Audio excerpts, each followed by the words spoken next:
Hey folks, this is Abel James, and thanks so much for joining us on the Fat Burning Man Show, where we talk about real food and real results. Have you heard this one before? According to brain scans, sugar is more addictive than cocaine. Now, I know people who have heard of this love to bicker about it, but you know, the truth be told, I've never had cocaine or tried it or anything like that, but I have had sugar, and I can tell you that that cracks me out. I have yet to meet a single human being who isn't totally affected by sugar, usually in a, I'll say a positive way right away, and then totally negative after that, straight downhill. Just think about a kid and the crazy amount of energy they have for a little while, and then the tantrum and the crash. Why do you think that would ever change as we age? It doesn't.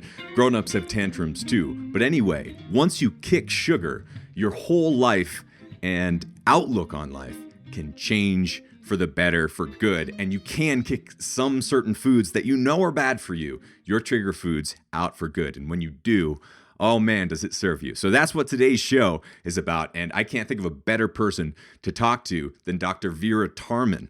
Now, if it sounds crazy to think of sugar as something that's super addictive, consider this. In the early 1900s, the average American ate around 5 pounds of sugar every year. That sounds pretty reasonable when you split it up over 365 days. And of course, some people ate less, some people ate more. But by the year 2000, the average American was eating 150 pounds of sugar per year. That's 30 times more sugar.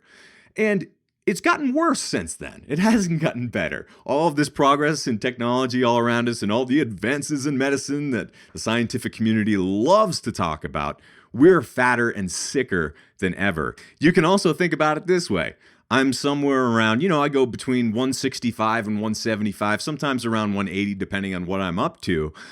And most people in America are eating around that many pounds. They're overeating my body weight in sugar every single year. Some of these people are kids. We need help. Our kids need help. This substance is doing terrible things to us, and it's in almost everything. So to help us sort it out, Dr. Tarman herself, she dropped over 100 pounds and has kept it off for 12 years and counting. She's the medical director of one of Canada's largest treatment centers for substance abuse, and she's spearheaded 2 unique programs for food addiction. Dr. Tarman is the author of Food Junkies: Recovery from Food Addiction. Now, before we get to the interview, here's a review that came in from Nurse Girl. She says, I came across your show about a year ago through a podcast search for health and fitness. I love the show for so many reasons. The topics apply to people who want to get healthy, but if you want to get ripped and lean, there's some of that too. The topics apply to men and women. A lot of fitness podcasts address men more than women, but most of your topics are suited for both. I've learned of other fitness and health professionals from your show and now follow them too. Sarah Ballantyne, Elle Russ, Drew Manning. Just listened to Dr. Saul and plan to increase my vitamin C. You're positively influencing lives, and since I'm 54 female and work as a nurse practitioner, I learn for myself and my clients. Thanks, Abel. Great job. Always anxious for the new podcasts to come out. Thank you so much for writing in, Nurse Girl. I'm not sure what your actual name is, but I like your handle. Now, you may know, especially if you've been listening for a while, that my mother is a nurse practitioner and has been. I was kind of raised with her ranting about the traditional medical system that she sometimes had to work in, while also being influenced by her as a holistic nurse practitioner as well as herbalist. So definitely dabbling in and speaking in the world of alternative health. And I'm very happy to carry on that torch. And it's really cool to hear. I know that there are a lot of nurses out there and nurse practitioners who do listen to this show. So tip of my hat to you. I was raised by one of you and I wouldn't exist this way without you. So thanks for listening. And if you are listening and want to get in touch, the best way to do it is to write me at abel@fatburningman.com. But even better, you'll get some sweet goodies, meal plans, recipes, as well as giveaways and special discounts if you sign up for our free newsletter over at fatburningman.com. So just go to fatburningman.com, sign up for the newsletter. Once you do, just reply to the email that comes from me. And I try to read every single one. And, you've heard a lot of people who have gotten in touch over the past few months on this show. So who knows what will happen when you get in touch. But in any case, I always love hearing from you. And there are many more podcasts coming your way. Now, if you're ready to drop fat, boost energy, and take your health into your own hands, then check this out. We're just about to kick off our New Year Wild 30-Day Challenge, and you still have time to join in the fun. Check out our Wild 30 Challenge for a complete package of tools to help you start shedding fat right now. All you have to do is go to fatburningman.com/challenge to join us. That's fatburningman.com/challenge. And so for a very limited time, to help you guys get started, we're knocking $50 off the price of entry, but you have to hurry because we're about to get everything all kicked off. So if you want to get started burning fat with delicious real food that we cook at home ourselves all the time and are tested by many people around the world, if you want to eat well and drop fat and take your health into your own hands, join the Wild 30-Day Challenge. Just go to fatburningman.com/challenge. No more boring meals and calorie counting wheels. No more embarrassing weigh-ins or killer treadmill workouts. Just delicious food and simple at-home exercises that'll get you shedding fat in no time. So if you're up for 30 days of eating and living wild, join the challenge over at fatburningman.com/challenge. Oh, and don't forget, hang on until the end of this show, and I'll share a special reading from my new #1 best-selling book of humor and poetry and satire, Designer Babies Still Get Scabies. Reviews and feedback are coming in from all over the world, so I'm really glad that some of you are getting the jokes. Now, on to the show with Dr. Tarman. We're chatting about how she dropped 100 pounds and kept it off for more than a decade, how she beat food addiction, the strange connection between alcoholism and bulimia, how the food industry engineers our food to be as addictive as possible, and tons more. Let's go hang out with Dr. Tarman.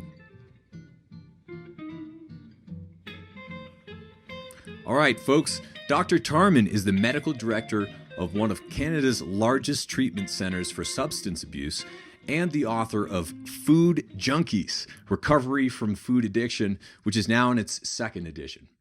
As a recovering food addict herself, she walks the talk. She has lost and maintained a 100-pound weight loss for over 12 years now, and she has not had any sugar or flour for over 8 years. Thank you so much for joining us today, Dr. Tarman.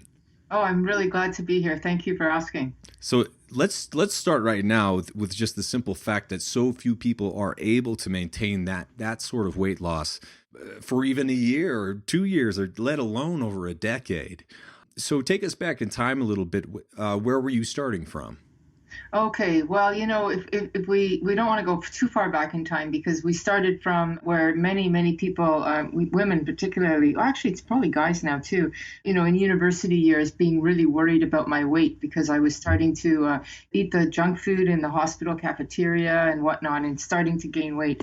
And I started from the get-go trying to lose weight, which was always really easy to do, but to keep it off was impossible. And so right from the get-go, there was always this sort of, I guess what we call yo-yo dieting thing happening. And it took me years until I realized that, for me anyway, the thing that really worked was recognizing that pull to go back to the old patterns of eating, to slip back into the chips and basically the junk foods, that there was a dynamic there, which now, it took me being an addictions doctor to recognize it, to say, hey, this is just like my addicts who are using their drugs. And I was a smoker as well, and found that it was the same kind of pull. And that took me many years to cotton on to. But once I got that made all the difference. And that would have been probably 12 years ago. But I realized sugar was the culprit, but it wasn't the only culprit. There was the flour, and there were other things I had to discover, and that's essentially what my campaign or my message is now. Because just like we were saying a little bit earlier in before we started talking now, I was one of those doctors that was really obese, telling my patients to eat well, and looking at myself going, how can I do this? But doing it. Anyway, that's not the case anymore. Thank goodness. But and addiction is such a strong word. Some people are really possessive about it or very, emotional about it. And I think rightfully so. It's a terrible thing. But one simple line in your book just helped me kind of reframe it in my mind. And it's, Phil, you eat like I used to drink. And it's like, oh yeah, totally. Because you can see that show up. That's something that's almost visceral. So can we dig into that a little bit? How does food addiction work compared to, say, tobacco? Yeah, your comment about the addiction, the word, that's the thing that really scares people. And if there's anything that I can contribute to the world, it would be to destigmatize that word, just like we're destigmatizing the word depression and anxiety. And people are no longer as afraid to say, hey, I'm depressed, because it's a common phenomena. And if we could feel the same way about addiction, we could talk more openly about it. Because that feeling, like when there's probably a lot of ex-smokers in your crowd, because a lot of people who are trying to eat well have quit smoking. And they know, most people know that especially if you've been a smoker, the moment you walk by the cigarette burning from somebody else and get that smell, it's like, we call it in the drug world euphoric recall. You remember, oh yeah, it was nice to have that cigarette. And something subconscious lures you back. And it's recognizing that subconscious lure that the alcoholic gets. So Phil, got that from the alcoholic who said, you eat like I drink. But the smoker will get that. And you can't have just a little bit, a puff. I'm going to have a puff because I'm stressed out. You do that and you're smoking a pack a day within 2 or 3 weeks. So we see the same pattern over and over and over again. And maybe the fact that you see these commercials on TV, rats eat sugar like cocaine addicts, it's dramatic to catch people's attention, but probably food addiction is more comparable to tobacco addiction. It's not as big in the obvious way. It kills you, but it'll kill you in 10 or 20 years. But it's that ubiquitous every day. You see people smoking 20, 30 times a day. That's what we do with food now. We eat 20, 30 times a day, little nibbles here and there. It's more like smoking. And like you said, those environmental cues, it's also important to mention that we live in a toxic food environment, that we live in a toxic culture even, that like it's unprecedented the amount of, I guess you could just call it a stimulus, right? Like anything that we're subjected to is completely unprecedented for our development as humans. Yeah, it would be like people trying to quit smoking 30 years ago when smoking was everywhere. Yeah. It was really hard to quit smoking. Your partner smokes, the doctor that you're talking to in the office smokes. I mean, we smoked in hospitals then. So to try to quit sugar, try to quit flour now, yeah, it's just, and it's not only that, it's everywhere. It's being pushed on us, even more than tobacco. It's pushed on us. You're not feeling well? Here, I made you some cookies. Well, geez, one of the things that I read in your work as well, and I'm just going to read this because it's so powerful. Sugar is also a gateway drug to other addictions. Think of how we make our children sugar addicts with cereal and candy and fruit juices, which then predisposes children to other addictions as they grow older. And I never really thought about that before. I knew that, like the advertising that even I got that's in my subconscious somewhere growing up was deeply unsettling and trying to get us to eat their food. But I didn't think of how that could translate into alcoholism or cravings for tobacco later in life. But it totally makes sense that we're actually conditioned to be addicted to something. Yes, I think so. Well, I mean, we are already primed to be that way. And so the food industry, you mentioned the toxic food industry, knows that. And deliberately, as you know from other stuff, Michael Moss's book, Sugar, Salt, Fat, and food engineers who take a phenomena that's normal in the brain. We all like sugar. I mean, unfortunately, it's energy dense and the brain likes it. But it's meant to be the sugar of strawberries and apples and bananas, not the stuff that we eat, right? And so the food industry takes a normal phenomena that is already a predisposition and just blows it out of proportion. That's where the danger is. Yeah. That's the crime, really. And it's interesting that it almost comes out looking like cocaine, white sugar. It's like the process is not dissimilar to making a super intense drug. Exactly. And if we could smoke sugar, it would be even more potent. And you know what? We're starting to smoke sugar now. It's called vaping. Right. With the Juuls and all the vapes that are out there, I was reading a little bit of the stats about high schoolers, and it's off the charts. I'm sure you probably know more than I do, but can we talk about that a little bit? Just because it's one of those things where, I don't know, vaping is cool. Maybe it'll help people, not smoke regular tobacco anymore. But in fact, we're finding the opposite. Exactly. A lot of people who vape never picked up a cigarette, and they wouldn't have picked up a cigarette, and now they're picking up with the vaping. And they may not be doing the translation into smoking, but, it's a gateway drug. So sure, I think that's an inevitability. Well, and even the Juuls in particular, I was reading about how that's a proprietary nicotine salt. It's not even, at least with tobacco, if you're smoking a cigar or something, it's remotely resembling something. But no, I mean, these nicotine salts, these chemicals combined with sugars, combined with all of the flavorings and stuff, like, this is clearly not good. Maybe it's not as bad as smoking, but it is if all of our high school kids and middle schoolers are addicted to it. And then, and we should probably talk about this as well. It's so important when you're in those early years because you kind of come back to them as your comfort zone later in life, right? Like I'm thinking of myself with music. I've always loved performing, and that's mostly because I did it when I was a little kid, and I've been doing it ever since. So if that's true with vaping and tobacco, it's like it's building that into your brain, right? Yeah, that's right. Yeah, I mean, you said I don't really have much more to say other than that I do worry that it's introducing more people that would have otherwise.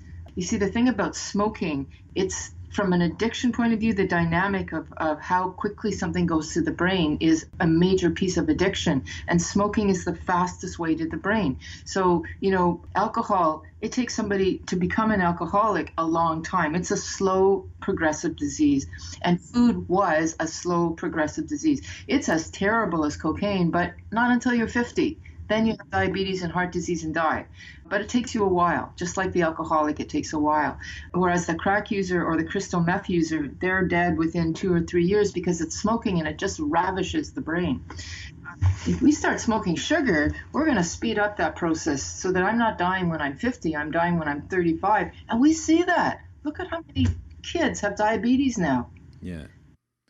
And I think the thing that really didn't occur to me until, reading about the cereal commercials and how we're kind of conditioned for this is once again with the high school vaping or whatever, even if you do quit that, then the risk is that you still have the addiction, right? It's built into you at this point, and you're just going to move that addiction around to different things. Exactly. Yeah. I mean, we already have the propensity because of our reward pathway, which has now been jacked up thanks to the vaping or thanks to the cereal. And you can kind of desensitize that, which is what recovery is all about. Mm-hmm. It's desensitizing this heightened trigger-happy brain now, which is so easily, and then it's not only that, we're also giving drugs like for attention deficit, all sorts of speed. I don't know well, you're in the States, so you probably know the same drugs that I do. But anyway, the medications for attention deficit are stimulant-based, and the only difference between them and a drug on the street is how you take them. One is slow release and one is injectable. And so we're giving kids food, vaping, drugs, like it's scary. And we're not only doing it to our kids, our infants, we're doing it to our fetuses, because there's research now showing that what a woman eats will predispose her baby when it's born towards a heightened sweet tooth. So, and once you have a heightened sweet tooth, that's essentially saying your brain is trigger happy for other types of stimulation. Yikes. So, yeah, it's pretty scary. And I think it's why it's really time to stop being afraid of the word addiction. Let's just call a giraffe what it is and get on with it. Yeah, which is partially, one of the biggest steps that I had to get over, and a lot of other people do when they change their lifestyles, unfortunately, is a change of worldview.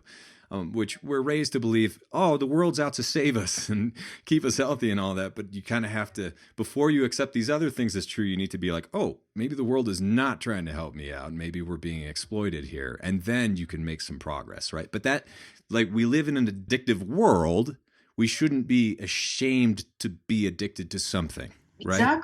Exactly. Especially because when you're a baby, you're being exposed when you're the most vulnerable. So exactly. So let's get rid of the shame too. There's a lot of shame with addiction, a lot of it. And how crazy is that? Because I'm sorry to say it, I don't want to get too political here and scare everybody away, but our society is premised on creating demand, and what better way to create demand but by creating addiction?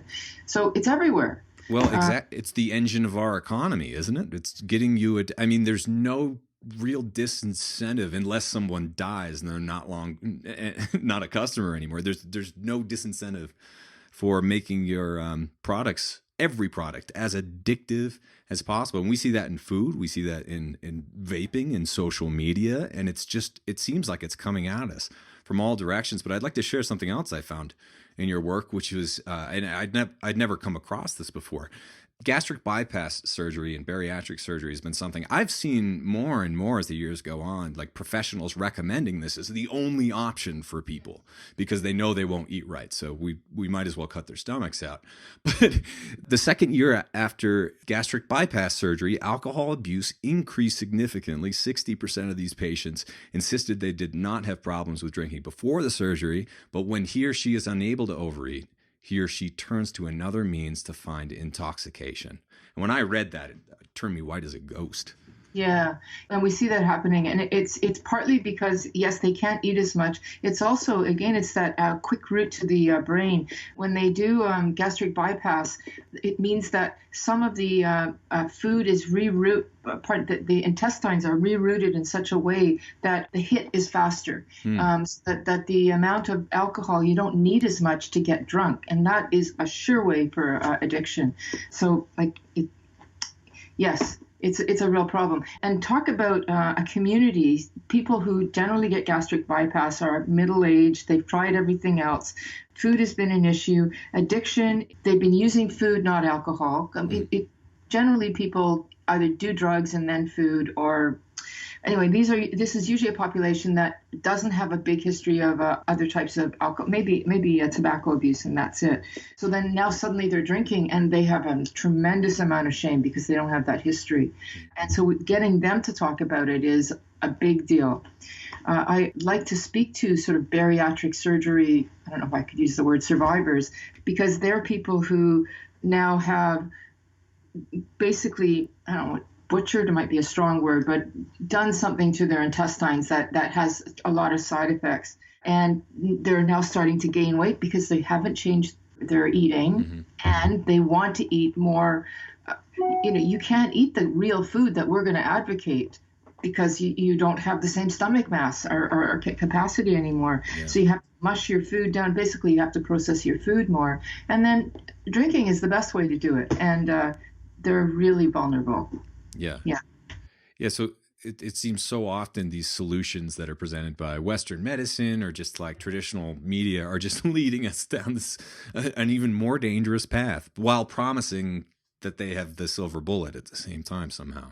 And your suggestion, like the food plan that you suggest, which I think is basically the one that I suggest, I think it's great, which is just eat real food, moderate amounts, is a great one. But it is, I'm a doctor. I see this all the time. That's not the thing that's recommended because people don't follow it. And they follow it, but not for long. And I think that once we start talking addiction and say, hey, I can't eat this because I'll get addicted to it, they will be able to follow it because that's the thing that trips people up. It's the elephant in the room, basically. Well, even you mention Oprah in your book, and I think she's a good example just because she's so visible. It has been for so long. But I didn't realize that she had tried crack until I read your book, and I thought that was fascinating. And also, I was just furious when she came out on I think it's Weight Watchers, and she's just like, I can eat bread. I love bread. I still eat bread all the time, and I'm what's your take on that? Do you remember that commercial? Or? I don't remember that commercial, but I know that's her line. Yeah. I know that, and of course, the thing about addiction is. Could we use another word? Maybe we could, but like I said, I'd like to destigmatize it, but let's just call it what it is. The thing about that is if you've been not eating the food that as a trigger, your cravings are quiet. But then if you reintroduce it, it's not like you become a ravaging, crazy person. wolfing everything down right away. It takes a while. Think about the smoker who picks up cigarettes or the alcoholic. It might take actually 3 or 4 or 5 or 6 months before they're back. So the first time you might be able to get away with it, and the second week and the third week. But what you're going to find is that instead of now every Saturday, it's every Saturday and Wednesday. And then in a month or two, it's Saturday, Wednesday, let's do Friday in there, and now let's do Monday in there. And before you know it, it's every day again. And then before you know it, it's every meal. Like, it's a gradual process. So Oprah can have her bread, but at some point I would like to stop her and say, Oprah, you just had bread. What are you planning to eat later today? And how much would you like to have bread at that meal? And probably her desire for bread will have increased from before. And at a certain point, it's going to increase to the point where she's just going to say, what the hell, I'm going to have some because I've had a hard day and I deserve it. And that kind of thinking, that's beginning. That's what we call thinking in addiction speak. Yeah. And the thing I like about the addiction world is if we can get over the idea about the stigma of it, is it opens up a whole bag of tools that you might not have had before, like the concept of stinking thinking. The reason that we need support and mentors, Yeah. Well, we're social creatures, and so often, especially in America, food is a weird one because people are so, once again, possessive over it and defensive about it, and the community basis of hunting, gathering, preparing food has almost completely been lost. Just look at a hospital cafeteria and you got proof of that, right? Yeah. Oh, that's good. I like that. Yeah. And when you said the word defensive, I thought, you know what the first reaction is if you ask somebody who's an alcoholic what their drinking is like, they get defensive. Yeah. There's something about, people, there's a defensiveness that if there wasn't an addiction pattern, I think it would be much more communal. Yeah. Yeah, I think it would be. And we say the opposite of addiction is connection. Mm-hmm. Again, it's a whole world that we bring in. And another thing you mentioned is how a craving is like an earworm of the brain. Yeah. Describing cravings and things like that was really fascinating to read about. But one thing I think that hopefully helps simplify it, or at least it did for me, is when you think about a trigger food, it's anything that you eat and then you want more of it. Whereas an actual food, the first bite is always the best, and then it's downhill from there. But I mean, you can still enjoy it for a while, but there's a threshold that you reach that some people seem to be able to realize, I'm here, I've reached it, I can stop. Whereas other people, it kind of seems like there's just no hope, I'm going to keep mowing through it. What is that distinction, or how do you know which type of person you might be? So that's a really interesting thing, because the way that you describe that is the way that food should be. And if we wanted to understand, I guess I'm going to call it normal eating. It's a hormonal endocrine model of eating. We have we have hormones that tell us when we're hungry, ghrelin, insulin to some degree. You don't want to use insulin because that makes you ravishingly hungry. But anyway, and then we have leptin, which is our that's our sort of satiation hormone. And if we're eating real food, that's the world we live in. So that I'm hungry, and then when I'm full, my leptin tells me I'm full. 20 minutes later, done, don't eat anymore, good. But what happens when we start eating, even though we're not hungry anymore, but we have this earworm, this itch, this thing that we got to keep doing, because you said we have the first bite and then it's basically downhill from here. You kind of coast on satisfaction. That's the perfect way things should go. But when we have the addiction paradigm, we start introducing neurochemicals like dopamine. Dopamine is that itch. It's the earworm. And it should be quelled by the leptin. But if you're eating something that jacks up the dopamine, like sugar, you have the desire to eat, even though you actually don't want to eat. You're full. Like the person who's pigging out, the person who's having a binge is actually saying, I wish I could stop. I wish I could just get this crazy desire to want to finish and have one more to feel better. It's not that they just want this itch to stop. That's dopamine. And that means that we say that the switch it doesn't turn off because the leptin is not powerful enough. The dopamine is higher. And when we know when that is happening, there's something wrong with this picture, and what we call that is addiction. And not everybody is a food addict, but they can be addicted to food because of the foods that they're eating. And when they stop eating them, they're good, right? And as a clinician, I like to recognize that there are people who can, maybe not Oprah, I don't think Oprah, but there are some people who can, even you talk about the chocolate, a person who's not an addict might be able, because they haven't gone that far and they're not that trigger happy, they might be able to eat within that normal realm so that a little bit of a flame up is manageable. But for somebody who's gone way overboard because they were a previous crack user, alcoholic, or they've been eating like binge eating since they were, 10 years old, they can't, because that dopamine flare up is just too much. And it's like a flame, a fire, and it just takes over right away. Again, not necessarily that day, but the desire starts coming and that itch or that earworm. Right. And since so many of us are kind of attached to identities, I've found that a lot of athletes, whether they're former athletes or current athletes, think that they're immune to all of this somehow.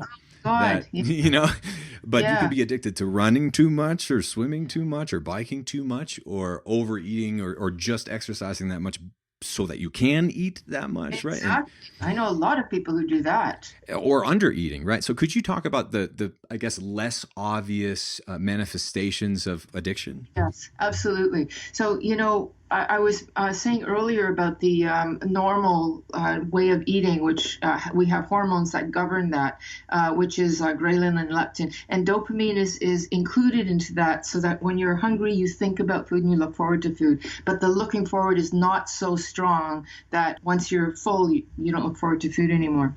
When you are overeating or undereating, the hormones get jumbled up, and then therefore the neurochemicals do. For example, if I'm not eating, my ghrelin is going to start really getting louder. So I'm hungry. Ghrelin kicks in dopamine, and dopamine is the neurochemical of desire, of anticipation, of craving. Basically, whenever you have a craving, you're experiencing dopamine. And if you're hungry, that dopamine ramps up. And you know yourself, like this is why I'm not crazy about fasting for a food addict. Now, a non-food addict might be able to get away with it, but a food addict, you get too hungry. The hungrier you get, the more you think about food, and the more you start fantasizing. That's all dopamine. And it's like you can get high off the dopamine. Yeah. It's the same as the alcoholic or the crack or the junkie who starts thinking about their drug. They're already having physical manifestations of the drug while they're waiting for their pusher to, come around the corner. They're already getting high.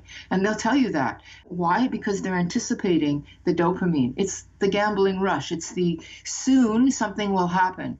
And with the anorexic, the person who's not eating, they're not eating, but guaranteed 24/7 they're thinking about food. They're thinking about that 300 calories that they're going to let themselves eat that day. They're going to play with that food. They're going to think about it. And it has its own kind of high. And they will resist eating because, at least this is the theory, and ask them, when you eat, are you like, thank God I get to eat? No, they're fighting it. I don't want to eat. I mean, they do want to eat, but they don't. It's this battle. Yeah.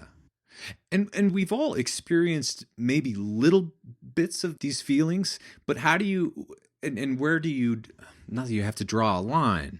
Well, but, yeah. It's a continuum. How does that work? Great. So in the addiction world, we have this thing that's called, now it's called substance use disorder. So it's a diagnosis of addiction. Used to be called substance dependence and substance abuse. Now we've just thrown that out. We use the DSM-5. I think the States does too. Yeah. So we have criteria what define addiction. And basically those criteria, there's 11, it's on a scale of 0 to 11. And I would think that anybody in the toxic food environment that we live in today is in at least the 0 to 3 mild addiction. And then the more they do another drug or more food, they're moving into moderate and then the extreme of severe addiction. So you're going to follow how many of these criteria do you fit, and at a certain point you're going to be addicted. So the criteria, if I can just say quickly, craving, because that's dopamine, fine. Can you control it? Can you have just one cheat day or an indulgence day? If you can, you're you're still living in an environment of food, so there's going to be a 0 to 3, but you can manage. Then can you stop when you need to stop because you've got diabetes and you really have to stop now? The food addict cannot. Are you continuing despite danger and it's actually causing impairment? Now we're into dangerous territory. Mm-hmm.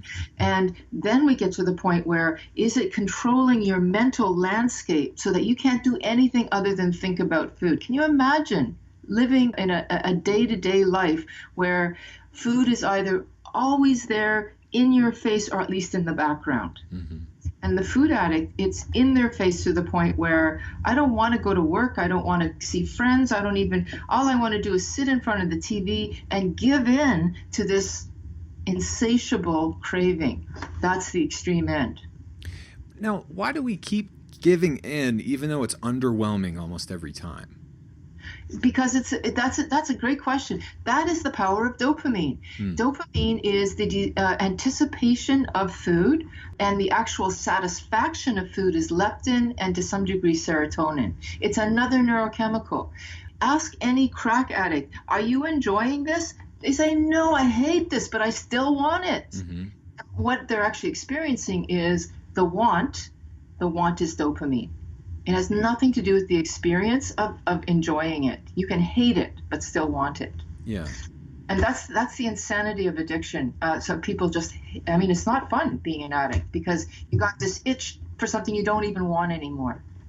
Or you might want it for 5 minutes. You do get a pleasure for 5 minutes. And that initial pleasure, which might have lasted for an evening, gets smaller and smaller and smaller until it's like 5 minutes. It's like very disappointing.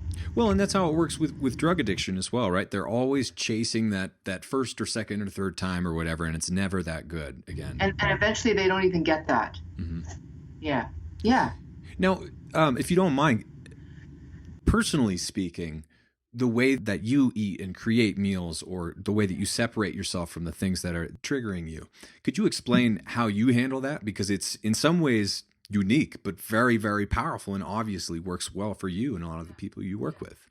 Yeah. So I'm one of those people who, like I said, had spent many years going back and forth and would lose the weight and then would gain the weight. And I don't know, long history. At a certain point, I realized I have to stay away from this stuff. And I'm living in an environment where this is all subconscious, like we were talking about earlier. It's ubiquitous cues all over the place. I have a bad day and I'm going to give in because I'm a human being. And not only am I a human being, but I'm a trigger-happy human being because I've had many years of this experience. So what I have done is, and this is what we do in addiction, and it's going to sound crazy until you adopt the addiction framework, and then it makes a lot of sense. I control all the triggers, the people, places, things. That's an addiction terminology. The people who are going to ask me to eat, come on, it's your birthday, I made this for you. I either don't see them anymore or I tell them ahead of time, don't. We have the conversation. Mm-hmm. Places, I don't go to buffets, things. I make sure that stuff is not in my closet or in the fridge for when I make sure my external environment is clean. And in addiction, we say first things first, sobriety first. If I have to go somewhere and I can't guarantee that or an escape, I don't go. Mm-hmm. They might go, hey, that's pretty extreme. And I'll say, yes, I have the choice of living that kind of extreme life. And I admit it is. I even go to the point of weighing and measuring my food because I don't have a sense anymore of when I'm full. I don't trust it. Okay, I'm not saying everybody has to do that. That's sure. It depends on where you fit on that continuum. But my choice is I'd rather do that rather than suffer the the pain of that up and down and the self-loathing and the weight gain, and you know how terrible it feels when the scale is going up again. All of that stuff is in the past. Like, I have total peace of mind. I get on the scale. The worst that happens is I'm 3 pounds over because of water. And you know, that's it. I'm not worried about another 30 pounds. Here we go. Yeah. And I don't worry about my clothes. I don't worry about how I look. I don't worry about arthritis. I used to have all sorts of conditions that I don't have anymore. And that is worth the price of carrying a scale and telling people, please don't offer me cake on my birthday, you know? Yeah. And it takes the hard emotional work and willpower out of it if you just say, I don't do this, I don't eat that, or whatever. Like for me, it's like I don't eat fast food, and I haven't in, I don't know, probably a decade almost. I don't even think there's been an exception, really, depending on how you define it. It's just like I'll eat homemade treats, and I enjoy that, but it's like I can eat just a little sliver of Boston cream pie and I'm okay, and I'm done. I didn't always, operate this way. It's taken a long time, but it's really powerful once you get a little bit of know thyself going on, don't you think? It's really important to not say that like you have all the answers for everybody, but you have some amount of experience with yourself, and you know how you operate, and you know what your blind spots, or at least some of them, and weaknesses are, such that you can artificially engineer your environment so you're not making the decisions you don't want to make. And I love the word that you used when you said blind spot, because addiction hides in the blind spot. It's one of our biggest blind spots. And if we can just, my bucket list is, what would I like to contribute to the world, is that we just start talking about addiction as part of our self-knowledge. Is that something that I should think about here? Is it a blind spot? I'm happy if a person does that, because they might be able to say, no, it's not, or it is to a degree. So you say I can have a bit of Boston cream pie is better than somebody who, because you've thought about it, you've tried it out, you've been conscious about that. A person who hasn't had that, they could be eating the whole Boston cream pie and not even know. So it's about self-knowledge, and let's include addiction into that piece of self-knowledge without shame. It's just another piece of the puzzle. Yeah, with some amount of compassion and self-love, hopefully, because that doesn't necessarily need to be a bad thing. Like, I guess what I'm getting at is it can be liberating to abstain from things. I think so. Right? Absolutely. I feel completely, absolutely liberated is good. And in the same way as it's okay, it's too bad Robin Williams could not say, I'm depressed, He might be alive today. So can we say, I have an addiction to things, not because there's something wrong with me, but because I happen to be at the wrong place at the wrong time, in terms of what my mother fed me or whatever, because in childhood we don't have those choices. So that now this is something that is part of my makeup, and it might not be to somebody else. Yeah, because some people listening might be like, oh my God, I could never give up nachos forever. I could never give up chocolate forever, or something else like that. But they're also not you. and everyone loves different things and makes different compromises and what have you. Yeah, that's right. But they might also find that if they stop eating the nachos, that they'll actually be liberated and feel like, oh, thank God, I don't have to eat that. I mean, I used to go to Starbucks, and now I look at that stuff and go, oh, thank God I'm not under the pull of these foods. It's almost under a spell, isn't it? Where it's like you know that you don't want it, but you crave it so much that you go anyway. Exactly, yeah. And everything is just engineered to be that now, it seems. Yes. So, that one of the phrases I like to use is freedom tastes great. I like that. Yeah. Oh my gosh, we could talk all day, but I want to make sure we get to a couple of other things. Is there anything else that you could offer to try to, I don't want to say that I'm not addicted to anything and that I never have been, but that moderation bit where it's like eating a little bit of Boston cream pie or never having Boston cream pie again. Like, how do you draw that line, and does it move over time? Do you become not an addict anymore once you've identified as such? I don't know. It depends on, again, it's the question of where you are in the continuum. I've heard that people say they can move back, but I do think that at a certain point, there is no moving back. There's a whole lot of phenomena that make it so that you can't go back, which we don't have time. But Read my book and you'll find out Yeah. what I'm talking about. I don't know about the Boston cream pie because I saw your recipe and it didn't actually look that bad. You had a bit of stevia and I think there was some honey in there, but okay, anyway. Just usually a tablespoon or two for flavor, but we don't use it for like Yeah, okay. actual sweetness. Yeah. You see, if you think about it, we normalize toxic foods. Like a Snickers bar is considered normal. It's not, it's poison, it's a toxin. Yeah. But a little bit of like fruit is not a toxin if you keep it in the package that it's packaged in, the apple or the banana or the whatever it is. Yes. If you take a little bit of stevia or a little bit of honey that's within the realm of normal life, I think that it's like it's not going to blast our pancreas and make us diabetic. It's not going to blast our brain and make us addicted. It's because we've moved into those otherworldly realms that it's hard to come back. Yeah. So moderation, as long as we know what we're calling moderate and normal, I don't think even one bite of a Snickers bar is moderate because it's a poison. It's like saying a moderate bite of asbestos. Yeah. Well, okay, so this is what I wanted to get into a little more is that one of your steps or one of the ways that you know that you're an addict is you keep doing it even though it's negatively affecting your life. But that's probably the biggest blind spot, right? Where people are just like, no, I can do it. I'm fine. I remember my girlfriend in high school, her mom, unfortunately, was an alcoholic. And she would, wake up, put vodka in her coffee cup and then drive her to school sloshed. And since she could drive, she's like, oh, it's not a problem for me. Yes. Yes. It's a problem. It's a problem. Yeah. So how do you know, or how could you identify your own blind spots like that? Because obviously that's denial. It's obvious to people around her, but not her.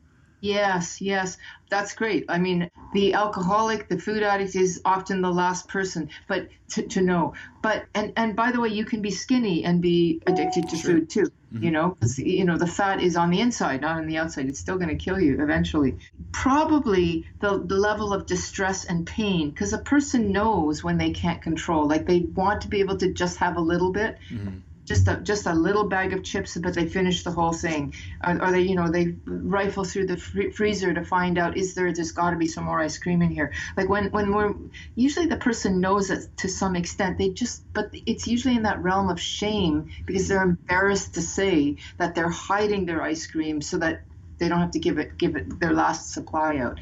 Or they're hiding the fact that they're even going into the garbage because there's nothing in the freezer. Well, there's got to be something in the garbage from yesterday. Like when you're getting into that level of behavior, something's wrong, but you don't want to say it to yourself or to somebody else.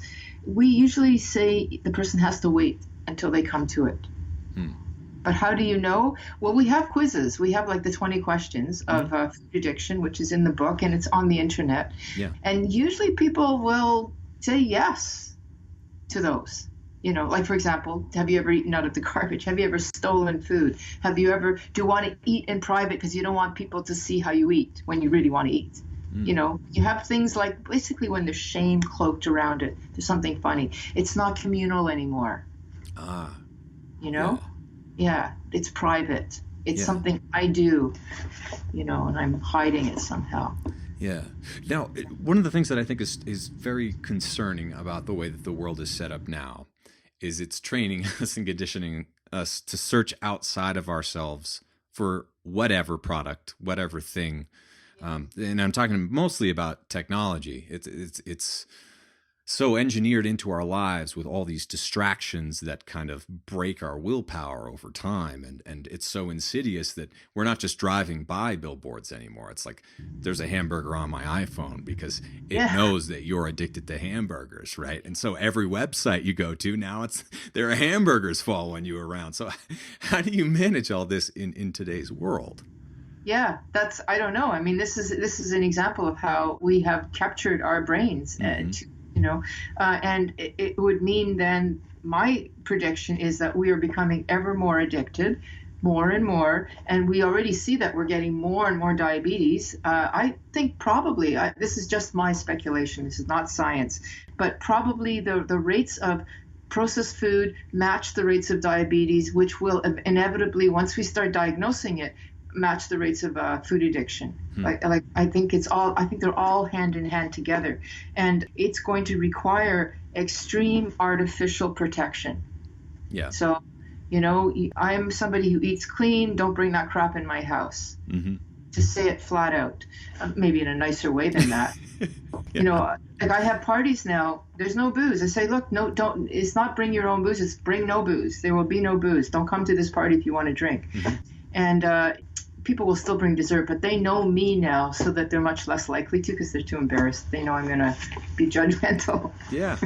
Well, so they'll bring healthy food. That's another good point, though. It makes me think of, let's see, my wife and I, we go on kicks of not drinking for periods of time. And not that we're never drinking again or anything like that. Sometimes we really enjoy it, but we haven't had anything to drink in like 6+ months now.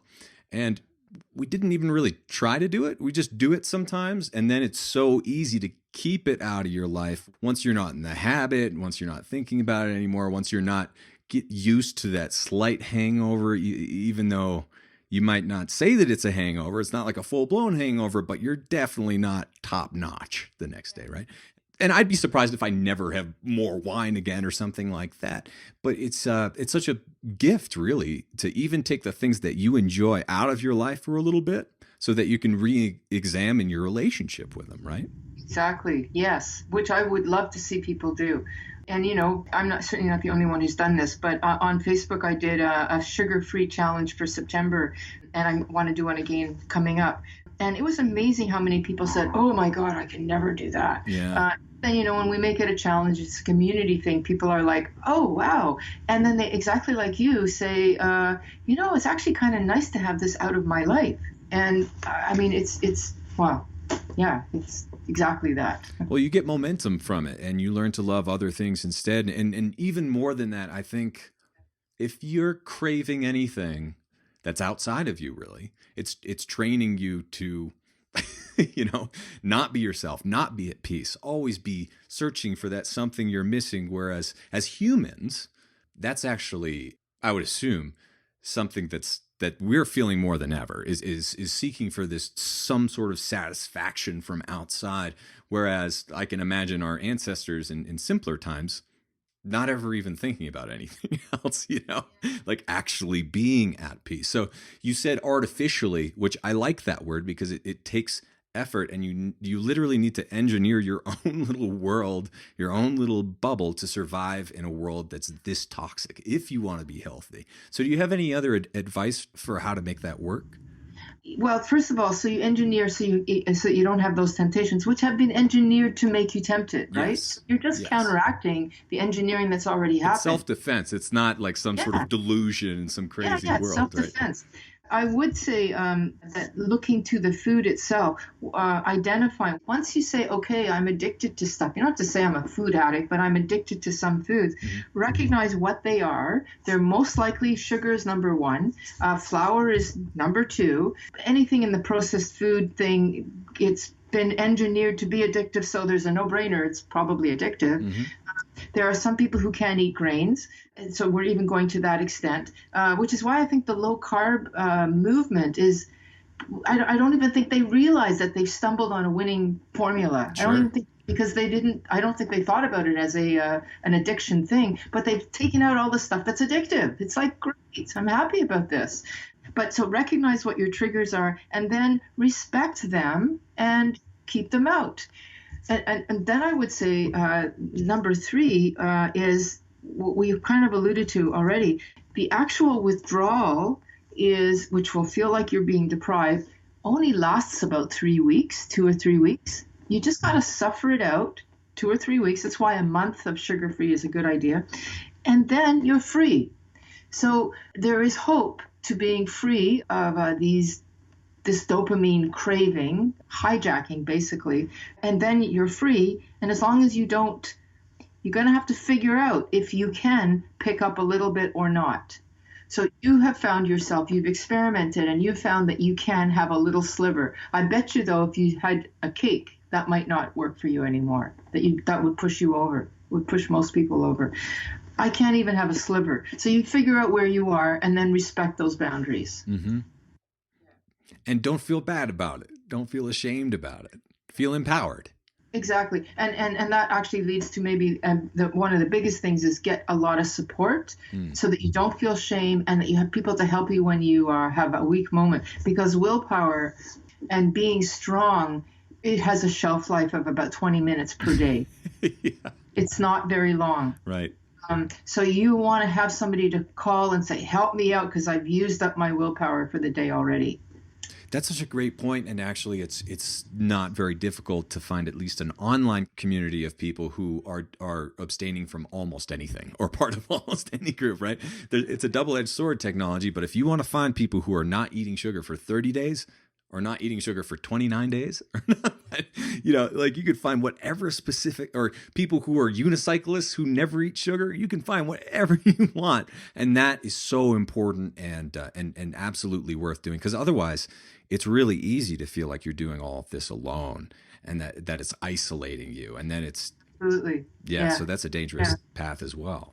Exactly. And it's why, communities like yours are so good. And they're good too, because, here I am in the addiction world, and we have communities. We have 12-step communities and other types of communities. But for people who don't want to do that, they want another type of community. Mm-hmm. So the communities like yours do the same thing, but they use different terminology that people are comfortable with. Yeah. So it's great. I mean, it's great. It's why I'm so happy that you asked me to speak, because we're talking the same concepts but using different language, but it's the same thing. That's one of my favorite things about doing this podcast and this show is that, I mean, there is so much to agree with, even if we just agree that hopefully we're going to be healthier. That's a start. That's a community, because there aren't, I mean, that feels more rare than ever. But one point that came up a few shows ago is that it's important to embrace being a fluke. It's important to embrace being the weird one who is different from everything else that's happening, because I don't want to follow that current. I don't want to follow where that's going. We know where that's going, and it's not pretty. Yes, exactly. Yeah. Well, we're just about out of time, but Dr. Tarman, I want to thank you so much for spending time with us, and also give you a chance to mention where people can find your work, and also a little bit more about second edition of Food Junkies, which is a wonderful book. Yeah, thank you. So my book, Food Junkies, with second edition, Recovery from Food Addiction, gives the science, the hormonal and the neurochemical science about this stuff, and talks about how to identify if you're a food addict, and also a lot about the recovery. And if you want to find out just generally more, I have a website called addictionsunplugged.com or veratarmanmd.com. Like me on Facebook or whatever. Join up on Facebook, LinkedIn, all good ways to get a hold of me. Wonderful. Dr. Tarman, thank you so very much. For those of you watching and listening, check out Food Junkies. If there's anything that's in your life that you might want to ditch or re-examine your relationship with, it's absolutely worth it. So Dr. Tarman, once again, thank you so much for joining us. Thank you.